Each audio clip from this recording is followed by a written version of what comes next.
While I've played many games throughout my life, I want to focus on one game in particular. And the name of that game is Legend of Zelda: Ocarina of Time. This game has sparked a fire in my heart for imagination, and how I want to take my ideas from my head and turn them into reality. But in order to see why I love this game, we need to go back in time, 1999 to be exact. My mother was taking my sister and I to SeaWorld. We were staying at a hotel close by. Back then, hotels had game consoles in the room for people to play when they were bored or had downtime. My sister and I noticed the beautiful Nintendo 64 just staring us in the face.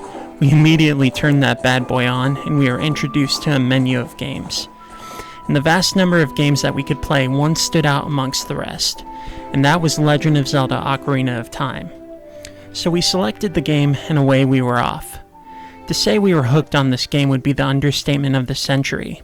Starting off in Kokoroy Forest, finding your first weapon, to pulling bushes and weeds and smashing pots in order to get rubies, just so we could buy this shield, so that little fart face would let us pass to see the Deku Tree. The minute we stepped into the first dungeon, we knew this game was meant for us. Let's pause in the memory of playing the game, to take an insight to who my sister and I are all about. When it comes to knowing who my sister is one of the most talented human beings that I know. She makes music, is super kind and loving to others, to being good at solving puzzles. And Legend of Zelda: Ocarina of Time had a plethora of puzzle solving. So my sister was the brains to the puzzle solving, while I, on the other hand, like fighting monsters twice my size and taking them down. I'm really good at it. And the games that my sister played today, like Horizon, Witcher 3, I would sit down and within a minute I already had the controls to fighting down, which still blows my sister's mind. Now let's go back to 1999. Legend of Zelda: Ocarina of Time was by far one of the most challenging and rewarding games that my sister and I have ever played. The puzzles that we needed to solve in order to push forward in the dungeon were challenging and required patience and skill to solving them. So my sister would do the puzzle solving, whereas the monsters we fought, it was my job to take them down and do some WWE smackdowns, because I never backed down from a fight. With that being in mind, it was no surprise that my sister and I were playing this game for a good 4 to 5 hours. However, at the end of every hour, a message would pop up and ask if we would like to continue playing. We happily said yes. Now let's bring in this beautiful masterpiece of what I call my mom in the picture. She was out doing errands before taking us to SeaWorld. However, the front desk let her know of the $80 charge on her credit card for playing. I've never seen my mom walk into a room as fierce as she did that day. We were in some serious trouble, because that $80 was supposed to go to having a good time at SeaWorld. We tried to explain to her the game was fun, and we really loved playing it. That's when my mom put her foot on the ground and said, "Do you want to play this game, or go to SeaWorld?" Safe to say we chose to go to SeaWorld. Talk about being spoiled. We were very blessed as kids and still are by our parents to this day. We've gone to do a lot of fun stuff growing up. Now why am I so fixated by just this one game? Why spend the time, money, and effort into making a quality chef's of a video documentary?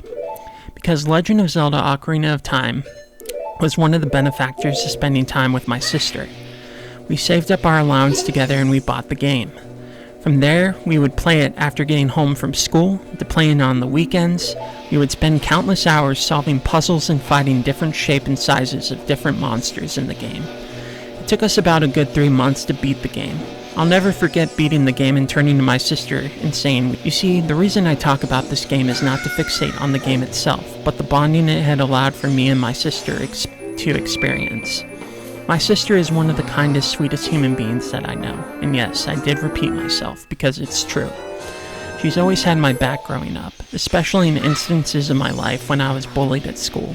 One bully in particular really messed with me, so one day my sister waited out in the front of our house, and she waited for him to pass by.